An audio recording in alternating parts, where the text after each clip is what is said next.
사랑하고 축복합니다. 서로 간에 우리 서로 인사하십시다. 앞뒤로.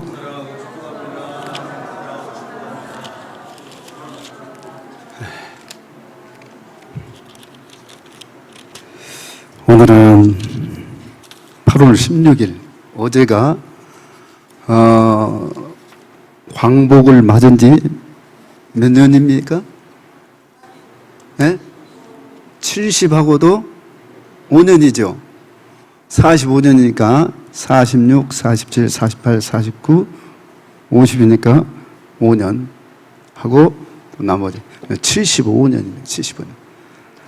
어제 광복절에 광화문과 그리고 그 여타 다른 곳에서 뭐 모이게 하니까 100명만 모이는 정도로 하고 펜스를 막아놨는데 그만 여기저기서 막 트고 나온 바람에 많은 사람들이 나와가지고 막 인산인해를 이뤘다고 하는데, 또 어떤 사람은 많게는 814만 명이 모였다고 하는 적이 있고, 또 받아들이는 주최 측이 아니라 또 기자들은, 또 정부를 위해서 말하는 기자들은 좀 축소해가지고 또 그것을 말해놓고 그랬더군요.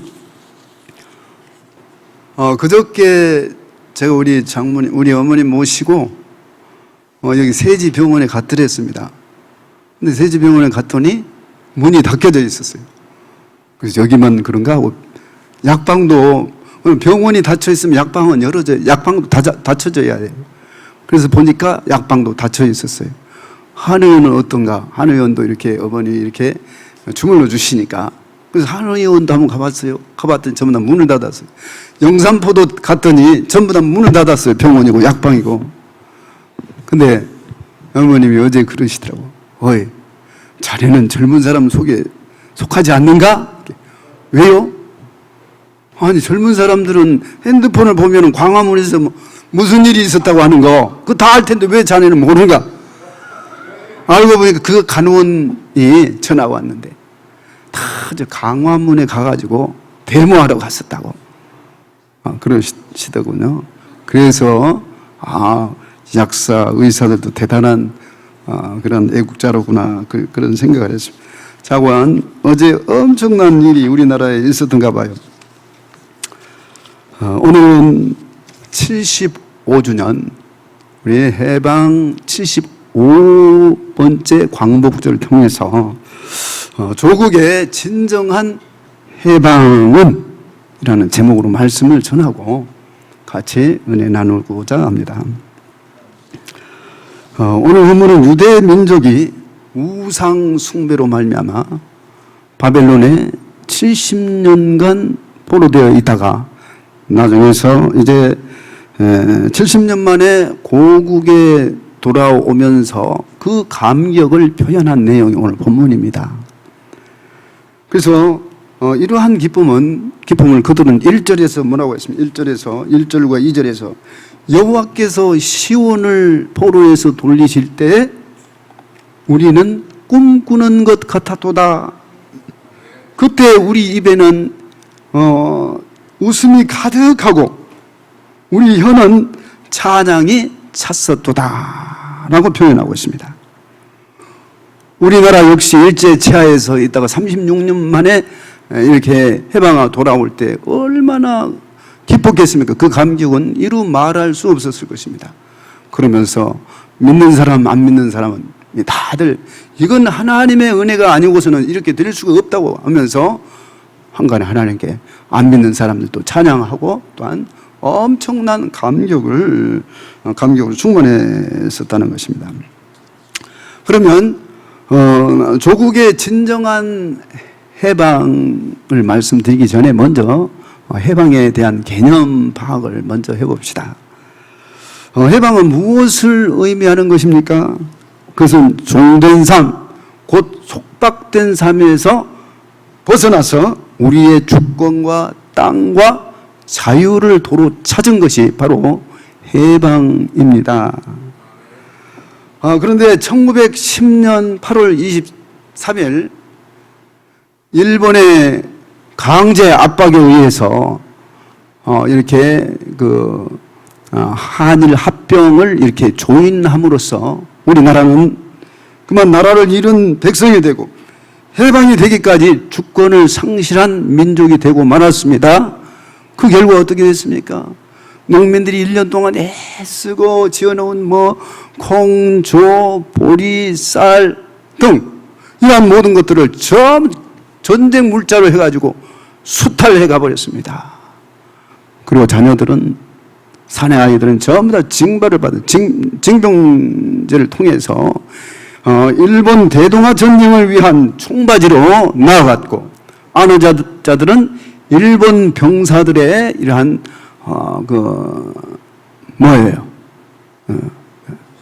그들 앞에서 이렇게 성적 욕구에 따라서 이렇게 위안부로 끌려가고 창씨개명을 하며 또 문화와 종교까지 전부 다 금지시킴으로 말미암아서 우리 민족혼까지 완전히 말살되게 되었던 것입니다. 그리고 많은 애국지사들은 감옥으로 이렇게 끌려갔고, 그리고 많은 또한 이러한 지식인들은 미국과 유럽과 남미로 이렇게 자유를 찾아서 망명을 떠났던 것입니다. 그런데 남은 이러한 서민 대중들은 어떠한 일을 당했습니까? 생존권마저 잃고 학대와 서름과 이런 빈곤으로 말미암아 죽지 못해 살았던 것입니다. 이런 상황에서 우리나라가 해방되었으니 그 기쁨은 이루 말할 수 없었던 것입니다. 그래서 이 해방은 이 모든 잃었던 것을 다시 찾아 회복하는 것을 의미합니다.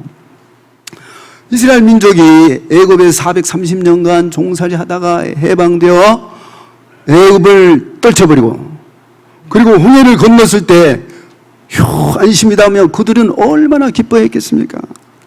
또 70년 만에 바벨론 포로지에서 고국으로 돌아오는 저 유대인들이 얼마나 기뻐했습니까? 해방의 기쁨은 그야말로 나라를 잃어본 망국의 국민들만이 알 수 있는 기쁨인 것입니다. 이런 해방은 우리의 심령에서도 있어야 할 줄로 압니다.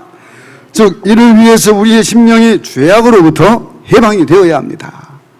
우리의 심령은 예수 그리스도로 말미암아 죄악에서 이미 해방된 것을 잊어서는 안 되겠습니다. 그렇지만 우리가 시편 107편 1절로 30절에 가서 보면 이런 말씀이 있죠. 사람이 불순종하여 가다가 이렇게 고난과 근심을 하게 되나니, 그러나 저가 깨닫고 회개하고 주님께 나올 때 하나님께서 그의 영혼을 돌이키사 회복시켜 주셨다고. 그렇습니다. 거기에서 볼 수 있는 것처럼 이렇게 본의 아니게 죄를 지어 불순종해가지고 고통 가운데 있을 때가 없지 않아요. 그 주기가 있잖아요. 주기가 있어요. 우리 삶의 주기가 있어요. 어느 정도 이렇게 딱 회개하고 나서 회복이 되면은 주님께서 회복을 알리는 찬양을 딱 주시죠. 그리고서 우리가 참 또 잘 나갑니다. 근데 열매를 많이 주렁주렁 맺는 사람들은 그것이 길어지지만, 그러나 열매를 많이 못 맺는, 인내가 짧은 사람들은 또 거기서 열매 맺지 못하고 주저앉아버리고 넘어지는 경우가 얼마나 많습니까? 근데 우리가 이렇게 이러한 고난을 당하다가 깨닫고 나서 왜 이런 일을 당하노? 하고 돌아보니까 주님께서 깨우쳐 주셔서 회개하고 자고 돌이켜서 우리가 회복할 때, 주님께서 우리에게 회복을 알리는 찬양을 주실 때, 우리 이런 찬송을 주님께서 주실 때 우리에게 얼마나 기쁨이 있습니까? 예를 들어서 예수 안에 있는 나에게, 연세중앙교에서 청년들 찬양 보면 나오더라고요. 예수 안에 있는, 준비하십시오. 예수 안에 있는 나에게 결코 정죄함. 박수 치면서.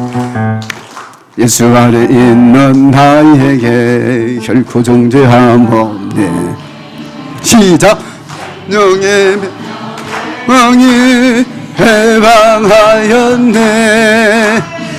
예수 안에 있는 나에게 결코 정죄함 없네.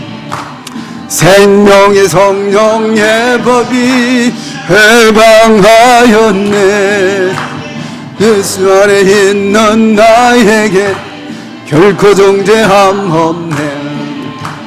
생명의 성령의 법이 해방하였네. 예수 안에 있는 나에게 결코 정죄함 없네. 생명의 성령의 법이 해방하였네. 예수 예수 오직 예수 예수 예수 오직 예수. 사망에서 나를 구원했네. 죄와 사망에서 나를 구원했네. 사망에서 나를 구원했네. 죄와 사망에서 나를 구원했네.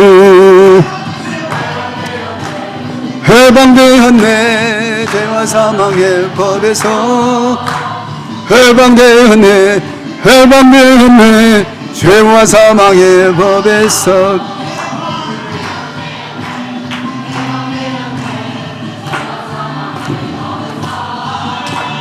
해방되었네.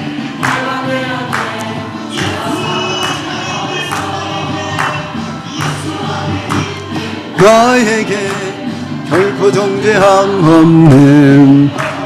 성령의 성령의 법이 해방하였네. 예수 안에 있는 나에게 결코 정죄함 없네. 성령의 법이 해방하였네. 예수 예수 오직 예수 예수 예수 오직 예수. 사랑에서 나를 구원했네. 죄와 사망에서 나를 일어주십시오.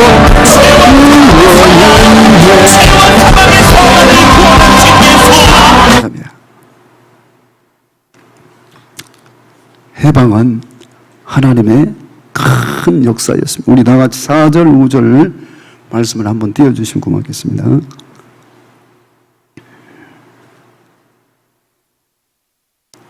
우리 조금 전에도 우리 찬양 보면은 거기에 보면은 아주 의미가 아주 충만한 의미가 나와 있어요. 어떻게 누가 이런 찬양을 지었을까? 그 사람이 하나님께 성령 충만을 받고 하나님께서 지혜를 열어주시지 않으면 그 가사대로 찬양을 곡을 쓸 수가 없어요. 그런데 그 정말 584장이죠. 정말 은혜스러워요. 어떤 분이 이렇게 기도 많이 하고 정말 성령 충만한 사람이 하나님께서 주신 그 곡을 이렇게 짓고 가사를 작사했을까 할 정도로 아주 은혜가 충만. 집에 가서 한번 584장을 여러분이 한번 깊이 한번 찬양으로 한번 은혜를 받아 보시기 바랍니다. 자, 4절, 5절 한번 띄워 주십시오.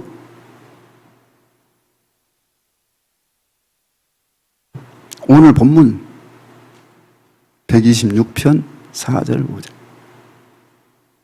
5절. 그 본문 안에 있는 것인데. 네. 자, 다 같이 같은 목소리 읽겠습니다. 시작. 여호와여 우리의 포로를 남방 시내를 같이 들려 보내소서. 눈물을 흘리며 씨를 뿌리는 자는 기쁨으로 거두리로다. 아멘. 예. 3절, 4절, 5절이 아니라 3절을 한번. 4절, 5절입니까? 네, 3절. 다 같이 같은 목소리 시작. 여호와께서 우리를 위하여 큰 일을 행하셨으니 우리는 기쁘도다. 예. 이스라엘 백성은, 유대인은 그 당시 이러한 그 해방 사건을 가리켜서 하나님의 큰 역사였다고 이렇게 찬양을 하고 있습니다. 유대 민족이 바빌론으로부터 해방된 것은 인간의 힘이 아닌 바로 하나님의 대역사, 큰 역사, 하나님의 대역사의 사건이었던 것입니다.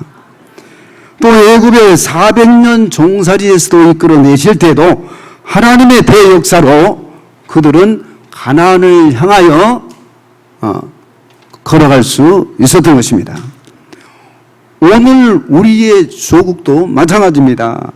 바로 하나님의 은혜로 해방을 맞을 수 있었던 것입니다.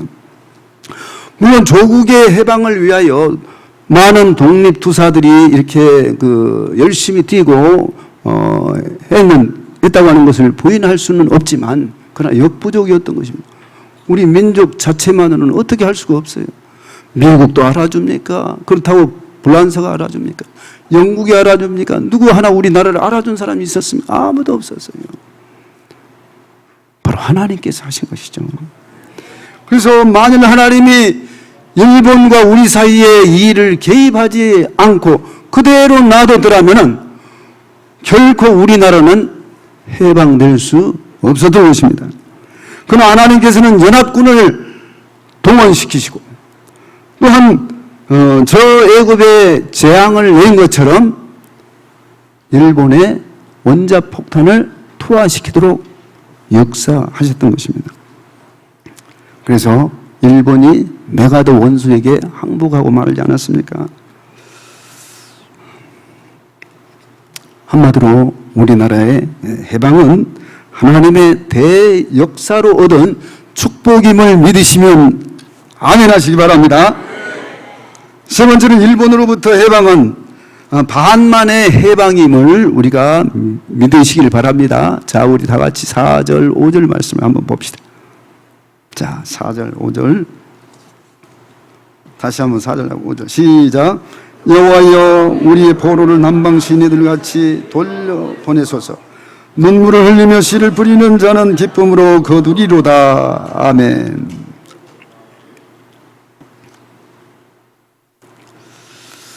이 말씀은 바벨론에서는 해방되었지만 그곳에서 결혼을 해가지고 이제 정착된 사람들, 그리고 거기서 큰 부를 이뤘기 때문에 더 이상 이스라엘로 올 수 없는 사람들, 그 밖에도 70년이 되다 보니까 건강 문제로 고국을 찾고 싶었으나 올 수 없었으며, 그 밖에도 뭐 여러 가지 자기 형편과 사정 때문에 그곳에 남고 돌아오지 못한 디아스포라가 많이 있었던 것입니다. 그래서 이렇게 돌아오지 못한 자들을 돌아오게 해달라고 소원 기도를 했던 것입니다. 근데 우리나라에서 지금 그 기도가 상달돼가지고 우리나라에서는 알리안이라고 그런가요? 네. 장상열 목사, 우리 여기 성자산 장상열 목사님, 그리고 우리 박원식 목사님 주축을 해가지고 지금 알리안 그 작업을 하고 있잖아요. 그래서 어디에서 300명을 비행기에 태워가지고 러시아에서 쾌척하고, 저기 어디입니까? 에티오피아에서 300명을 이렇게 해가지고 비행기에 띄워서 보내고, 또 아시아에서 300명을, 중국에서 300명을 이렇게 해가지고 지금도 그 작업을 하고 있다고 하는 그 소식을 언젠가 들은 적이 있습니다. 그래서 그렇게 그런데 하나님께서는요, 이스라엘 백성 특별히 이 다윗이 사울 치하에서 이렇게 고난을 당하죠. 어디로 피합니까? 블레셋으로 피합니다. 블레셋으로 피하면서 내가 블레셋으로 피하면 더 이상 나를 따라오지 않겠지, 그렇게 하고 블레셋으로 피했죠. 그러나 하나님께서는 갓 선지자를 보내가지고 그곳에서 속히 돌아오라. 그 죄악의 땅에서 헤매지 말고 속히 돌아오라. 사울이 쫓더라도 내가 너를 피할 길을 주리라. 그렇게 하면서 하나님께서 이렇게 오라고 하지 않았습니까? 그래서 이스라엘 백성은 자기의 뜻을 떠나서 하나님께서는 하나님의 백성을, 당신의 백성을 전부 돌아와 성경의 땅, 즉 하나님의 거룩한 땅에서 살기를 원하시는 것이죠. 그래서 우리가 예레미야서나 뭐 우리 이사야서를 보면은 하나님께서 내 백성을 반드시 그날에 끝날에 이 이스라엘로 반드시 내가 끌어오리라 하고 그런 예언을 많이 해놓은 것을 봅니다. 한편 우리나라도 일제의 억압에서 해방되긴 했지만 한반도 전체가 이렇게 아니 남한뿐임을 우리가 잊어서는 안 될 것입니다. 남북은 동족이지만은 이렇게 원수로 이렇게 대치해가지고 이렇게 대립하고 있습니다. 바로 고향을 바로 앞에 두고 가지 못하는 1천만 이산 가족들의 한 맺힌 서러움. 지금도 핵실험을 계속하면서 어떻게든 재침을 그렇게 노리고 있는 저 북한 도배들. 이 양단의 비극은 언제 종지부를 찍을지 모르는 것입니다. 그러나 예수님께서 우리에게 주신 그게 몇 년도 대원인지 몰라요. 성경 말씀 그 옆에다가 제가 그 성경 외우는 구절이 있는데 거기 옆에다가 몇 년이라고 써놓지 않고 거기다가 대원 중요한 대원이라고 빨간 표시 당무 표시라고 딱 적어놨더라고요. 이 나라가 불법을 행하면 내가 너희 나라와 함께 할 것이지만 그러나 너희 나라가 불법을 행하고 저지르면 내가 어떻게 너희 나라와 함께 할 수 있느냐. 주님께서 그렇게 말씀하십니다. 또 그리고 다니엘 선지자를 통해서 알 수 있습니다. 오늘도 그 힌트를 우리가 어떻게 해야 할지 힌트를 우리가 얻을 수 있다고 생각이 됩니다. 즉 다니엘 선지자는 자기 민족의 해방 시기가 가까이 옴을 알고 있었습니다. 그런데 이렇게 쉽게 해방이 되지 않았던 것입니다. 그가 기도 속에서 깨달은 것이 바로 예레미야서에 보면 70년 만에 자기 그 백성들이 해방이 되어서 본국으로 돌아가리라는 그러한 그 예언서의 말씀을 읽고서 이렇게 자기 민족의 죄를 자기 백성들의 죄를 전부 다 자기가 홀로 지고 하나님께 나가서 국가와의 지은 죄 그리고 백성들이 지은 모든 죄를 자기 죄로 해가지고 하나님께 막 얘기하고 통에 잡아겠더니 하나님께서 그 기도를 받으시고 또 가르쳐 주시고 나중에 또 한 일회까지 또 얘기해 주시잖아요. 마지막 끝날에 가서 어떻게 해서 마지막 될 것을 완전한 구원 얻을 것까지를 싹 보여주십니다. 그래서 그는 민족의 죄를 자기 죄로 돌리고 회개하며 기도하였습니다. 또 주님께서 가르쳐준 그 대언에 보면 이 나라의 불법이 이렇게 많으면 내가 어떻게 너희 나라와 함께 할 수 있겠나. 이 불법이 많으면 내가 너희 나라를 도울 수 없느니라. 그렇게 말씀을 하셨던 것입니다. 그러므로 우리는 주님이 주신 대언의 말씀을 참고하는 한편 다니엘 선지자가 자기 민족의 해방 위해서 민족의 죄를 자신의 죄로 돌리고 회개한 것처럼 우리도 그렇게 회개하고 기도해야 할 줄로 믿습니다. 그러나 얼마나 우리가 우리 자신 기도 외에 나라와 민족을 위해서 기도하면서 우리 백성들의 모든 하나하나의 모든 죄를 내 죄로 그리고 민족의 모든 죄, 나라의 모든 죄를 나의 죄로 생각하고 기도하는 분이 얼마나 있을까요? 그것은 웃음이겠지만은 어제도 밥 먹으면서 우리 나라를 위해서 오늘이 8.15니까 12시 정오에 기도하라고 했으니까 기도하셨습니까? 하고 물었습니다. 그러나 우리가 밥 먹기에 바빴지 얼마나 우리 나라를 위해서 기도했는지 우리는 다시 한번 돌이켜보고 반성해봐야 할 줄로 믿습니다. 그래서 우리도 다니엘처럼 그렇게 기도하고 이 나라의 동성애와 차별금지법 같은 그런 불법이 발붙이지 못하도록 우리가 기도하고 또 조국의 통일을 위해서 뜨겁게 기도해야 할 줄로 믿습니다. 지난날 우리나라의 해방을 막기까지 일제치하에서 그리 많지 않은 성도들임에도 불구하고 얼마나 뜨겁게 기도하였으며 또한 피까지 흘리면서 기도를 했습니까? 눈물과 피가 있는 곳에 하나님의 응답이 반드시 이루어졌습니다.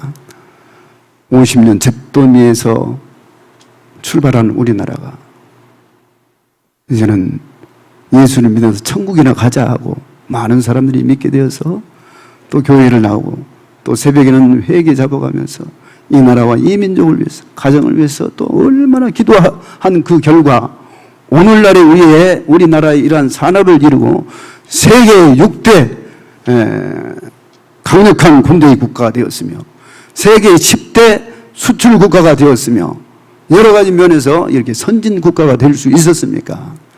바로 우리가 뜨거운 기도, 눈물의 뜨거운 기도와 피를 동반하여서 우리가 기도하고 간절히 기도하고 나갈 때 반드시 우리나라가 회복되리라 믿습니다. 2014년 서울에서 이제 그 지방자치회에서 이렇게 동성애와 차별금지법을 이렇게 통과시키려다가 우리나라의 그 모든 교파를 초월한 200명의 목사님들이 저녁에 밤을 새워서 철야 기도를 했습니다.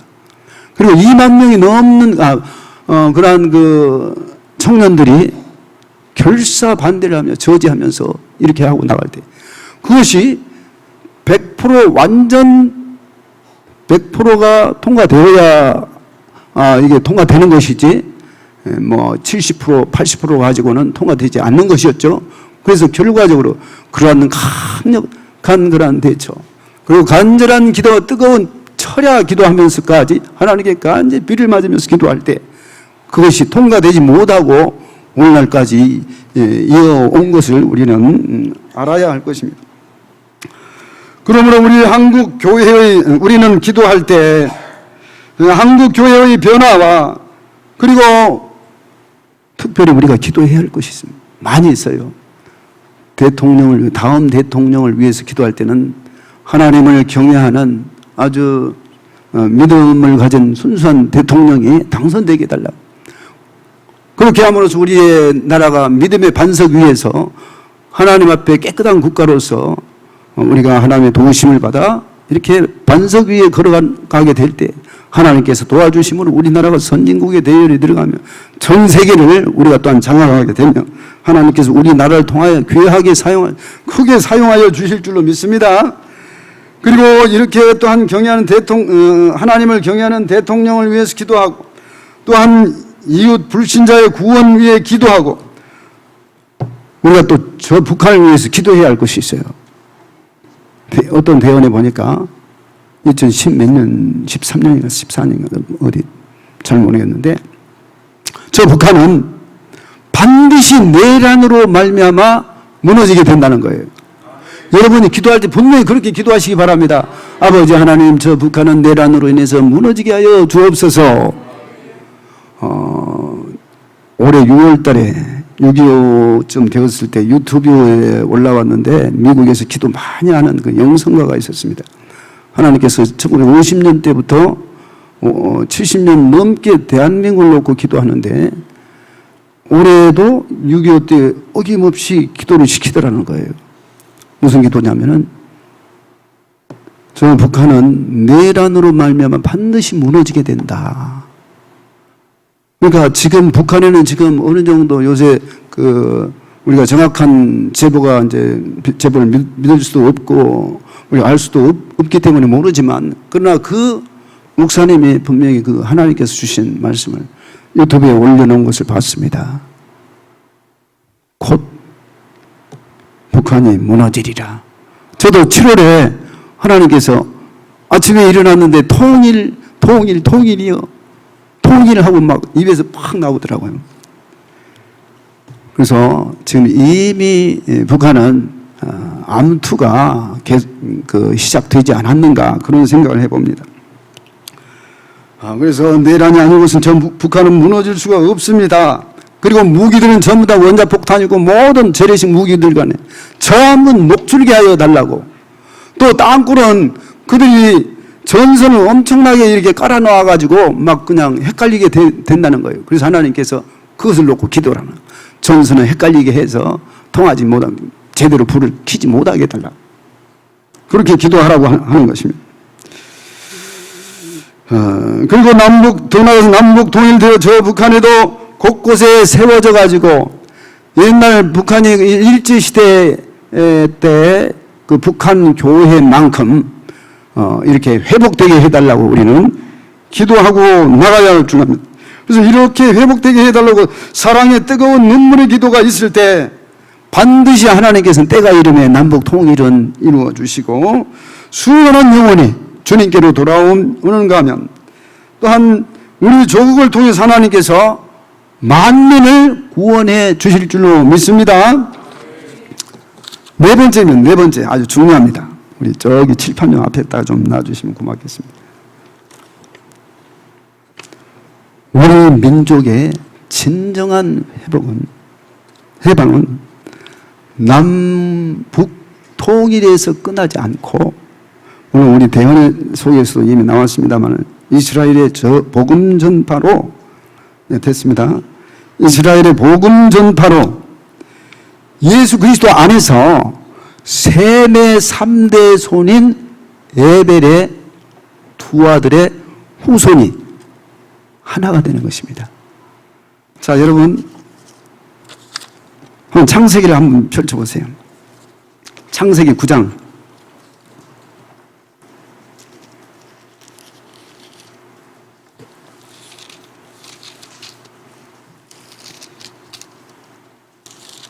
창세기 9장 26절부터 한번 봅시다.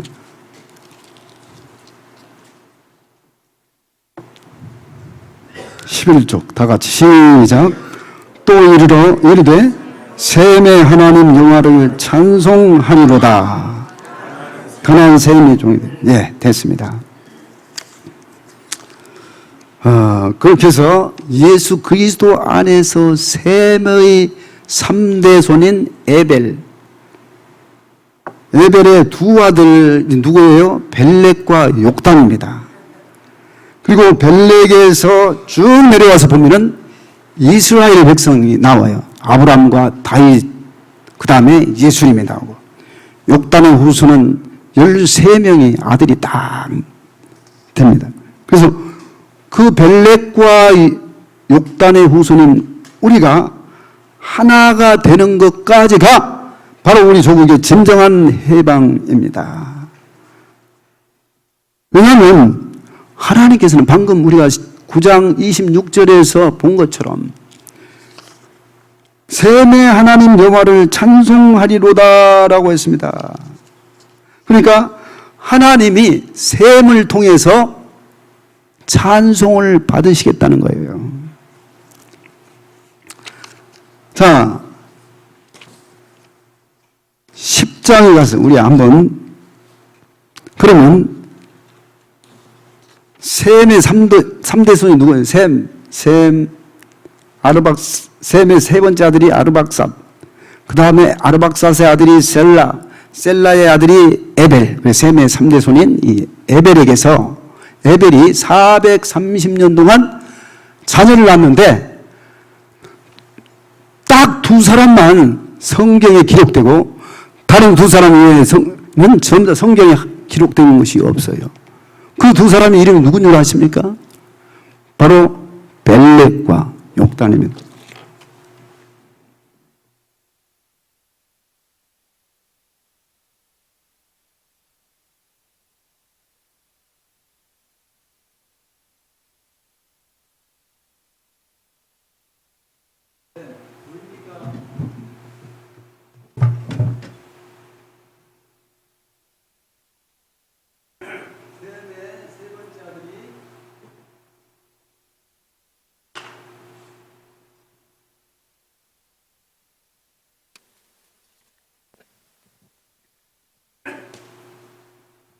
셈의 세 번째 아들이 누구예요?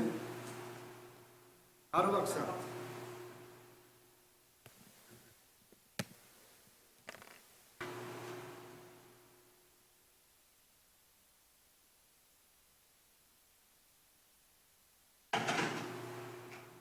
그 아르박사의 아들이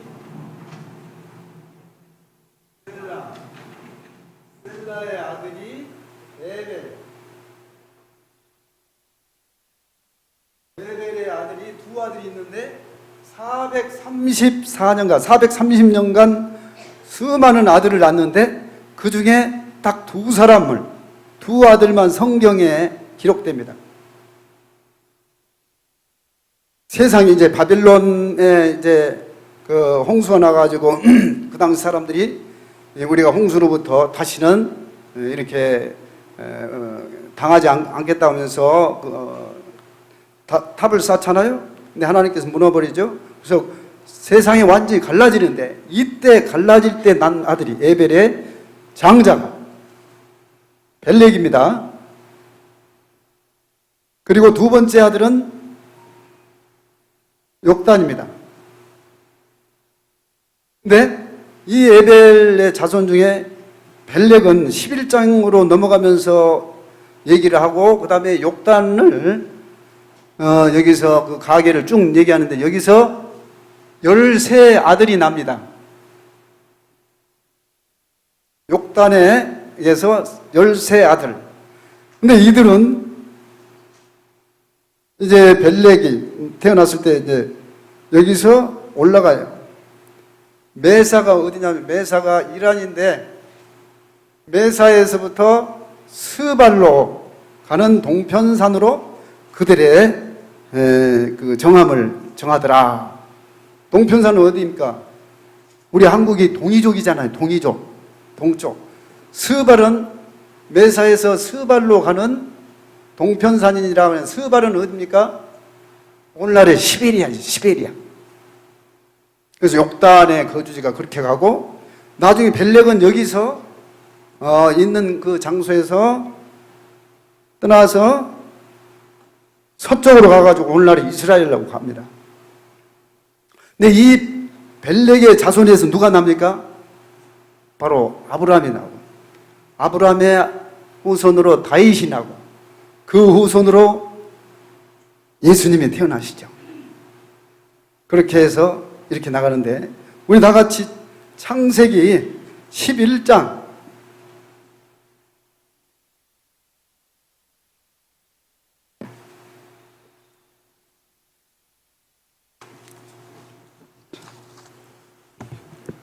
오늘 그것을 확인해 봅시다. 창세기 10장 22절 31절까지를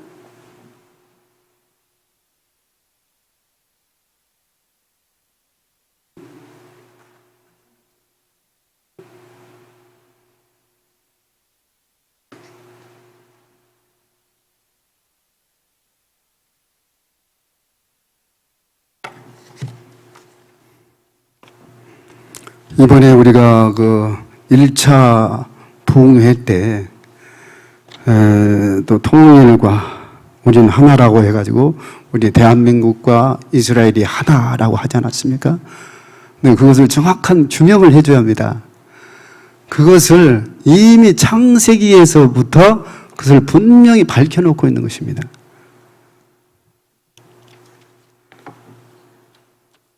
그래서 이스라엘과 우리가 하나가 되는 것은 이미 바로 창세기 9장과 10장과 11장에서 우리에게 분명히 알려줍니다. 한번 확인해 보시죠. 10장 22절부터 31절까지를 쭉 한번 읽어보겠습니다. 같은 목소리로 교독을 합니다. 22절부터 31절까지 욕단의 가계를 한번 쭉 한번 봅시다. 22절 셈의 아들은 엘람과 아수르와 아르박삿과 룻과 아람이요 아르박삿은 셀라를 낳고 셀라는 에벨을 낳았으며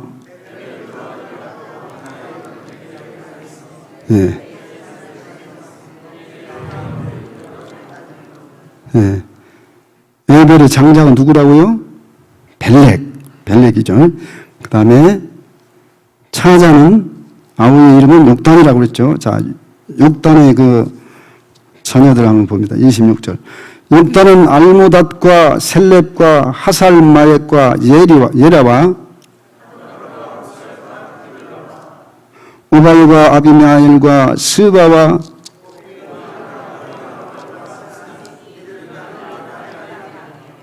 네, 13명의 아들이죠. 그들이 거주하는 곳은 메사에서부터 스발로 가는 메사는 오늘날에 이란 스발은 시베리아죠. 시베리아로 가는 길의 동쪽 산이었더라. 31절 시작. 이런 셈의 자손이 그 족속과 언어와 지방과 나라대로 했더라. 오늘 우리가 누구의 자손이에요? 셈족입니다. 그래서 셈은 아르박사스는 셀라는 에벨을 하고, 에벨은 바로 두 아들을 낳는데 첫째가 벨렉이고 둘째가 욕단인데 이 430년 동안 자녀를 낳으면서 딱 두 사람만 성경에 딱 올려지는 것입니다. 우리가 아까 9장 26절에서 셈의 하나님 여호와를 찬송하리로다 그랬는데, 바로 셈이 하나님이 셈을 통해, 셈의 자손을 통해서 찬송 받으실 것을 말씀하신 것입니다.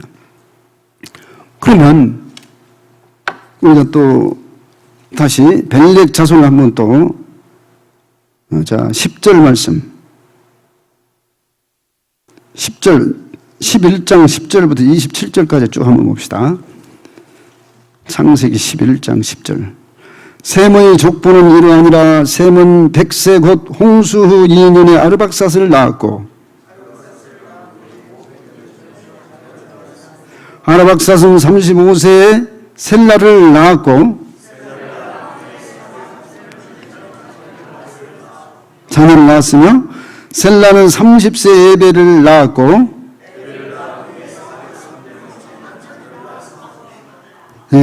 그 다음에 16절, 에벨은 34세에 벨렉을 낳았고, 거기서 확인했죠. 쭉 봐가지고, 자, 22절부터 또 봅시다. 쭉 합독합니다. 시작. 수록은 30세에 나홀을 낳았고, 나홀을 낳은 후에 200년을 지내며 자녀를 낳았으며, 나홀은 29세에 데라를 낳았고, 데라를 낳은 후에 119년을 지내며 자녀를 낳았으며, 데라는 70세에 아브라함과 나홀과 하란을 낳았더라. 그럼 잠깐, 아브라함에게서 누가 나요? 다윗이 나고, 다윗의 후손으로 바로 예수님이 오신 거예요. 그러니까 에벨의 두 아들이 있었는데 하나는 벨렉, 차자는 욕단인데, 이 두 아들 후손을 통해서 하나님께서 찬양을 받으시겠다는 거예요. 그런데 문제는 만일 욕단을 이렇게 성경에 써놓지 않고 또 하나님께서 셈을 통하여 찬양을 받으시겠다는 말씀을 안 했다면 어떻게 됐을까요? 큰일 날 뻔했잖아요. 그래서 하나님께서 벨렉의 후손으로 이스라엘 백성이 신약 시대에 와가지고 누구를 죽입니까? 예수님을 십자가에 못 박으라고. 빌라도 총독은 놔주려고 했는데 이스라엘 백성, 유대인들은 그를 십자가에 못 박아서서, 십자가에 못 박아서. 그래서 놔주려고 한 예수님을 그들은 한사코 죽여달라고 함으로써 그렇게 끝내버렸죠. 그래서 그 이전에 요한복음에 보면 예수님께서 그러죠. 내가 너희들을 암탉이 제 새끼를 안는 것처럼, 품는 것처럼 내가 너희들을 품으려고 얼마나 힘썼더냐. 그러나 너희들이 원치 아니하였느니라. 그랬죠. 그렇게 해서 예수님께서도 거기서 예언된 말씀이 있죠. 때가 되면 성전이 무너지고 이 나라가 이제 피폐될 것을 그 말씀하셨는데, 바로 예수님을 십자가에 못 박아버리고 하나님을 배신해버린 것입니다. 그렇게 해서 벨렉의 후손에게서 하나님을 찬양하는 것은 중단이 되어버렸어요. 또 예수님께서 또 그러잖아요. 어디서, 요한복음인가 어디서 그러잖아요. 너희가 나를 주의 이름으로 오시느니요 라고 말씀을 할 때, 고백하기 전까지는 너희들이 나를 보지 못하리라. 그거는 지금도 하나님을 섬긴다고 하나 그건 예수님의 이름으로 하나님을 섬기는 것이 아닌 것입니다.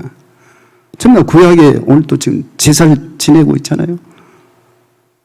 예수님을 믿지를 않는 거예요.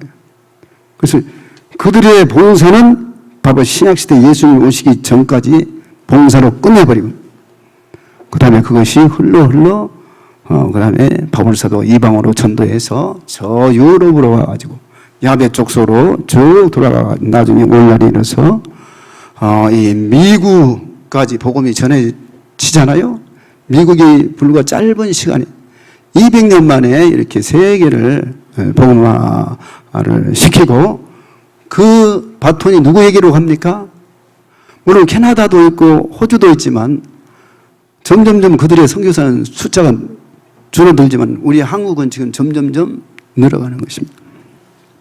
바로 셈족 속인 바로 셈의 후손 3대 손 에벨의 두 아들 중에 차자인 욕단의 후손을 통해서 오늘날 하나님께서 영광을 받으시는 것입니다.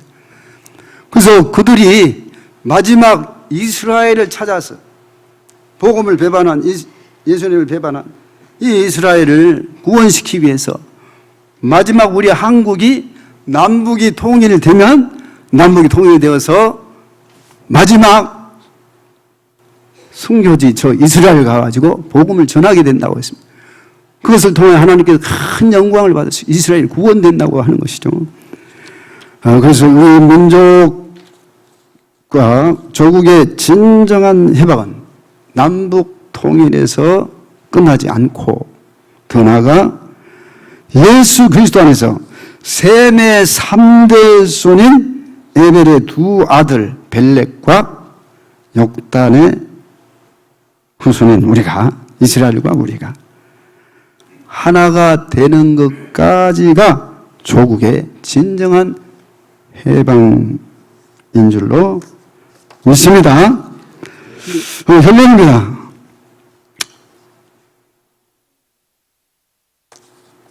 에베소서 1장 10절에 보면 우리가 1차 부흥회 때도 했죠. 하늘에 있는 것이나 땅에 있는 것이 다 그리스도 안에서 통일되게 하려 하심이라 그랬습니다. 그래서 오늘 우리는 조국의 진정한 해방은 어떤 것인가 라는 제목으로 말씀을 전했습니다. 그래서 해방을 받은 이것은 정말 하나님께서 우리나라를 개입해 주시지 않았으면 우리는 해방되지 못할 뻔했습니다. 아까도 찬송가 가사를 얘기했는데 584장을 여러분 집에 가서 한번 보십시오. 새 찬송가. 거기 보면 하나님께서 이렇게 우리나라를 지키시고 보호하셔서 하나님께서 계획해서 우리를 이렇게 해방시켜 주셨다는 것입니다. 얼마나 큰 은혜의 찬송입니다. 은혜의 말씀인지. 그래서 우리는 하나님의 은혜로 큰 역사로 해방이 되었으므로 땅끝까지 복음을 전하고 또 이스라엘까지 복음을 전해서 예수 그리스도 안에서 하나가 되어서 하나님께 진정한 영광을 돌리는 진정한 해방이 되어야 할 줄로 믿습니다. 기도합시다. 주여 일창하고 말씀을 생각하면서 한번 짧게 기도하고 들어갑시다. 주의 1장 주여 하나님 아버지 감사합니다. 오늘도 주님의 진정한 일단 해방은 됐지만 끝나지 않고 아직까지 숙제로 남은 대한민국의 남북의 통일이 남아있습니다. 이 남북의 통일로 말미암아 하나가 되어질 때 하나님께서 이 남북을 통하여 땅끝까지 복음을 증거하며 저 영파한 이스라엘의 복음으로 돌아오게 주님 앞으로 돌아오게 하기 위해서 아버지 하나님 우리 나라 백성을 통해서 순교함으로 주의 적이 주님 앞으로 돌아오는 것을 보았습니다. 아버지 이러한 사명을 주신 우리 하나님께 감사합니다. 이러한 사명을 주신 하나님께 영광을 돌리며 우리에게 아버지 주신 이 사명을 따라 주님의 기능을 힘써 강력 부여하는 저희들이 다 되게 하여 하나님 나라를 위하여 위하여 또한 순종하고 수고하는 우리나라에게 한없는 은혜와 복을 내려주시고 이 지상에서 아버지 마지막 이 세대 끝나기 전에 문화의 최선의 마지막을 끝내고 우리 대한민국에 우리 민족이 아버지 정말 깨어있게 하여 주옵시고 우리 삶을 감당하기 위해서 오늘도 아버지 준비하고 기다리는 저희들 다 되게 하여 주시옵고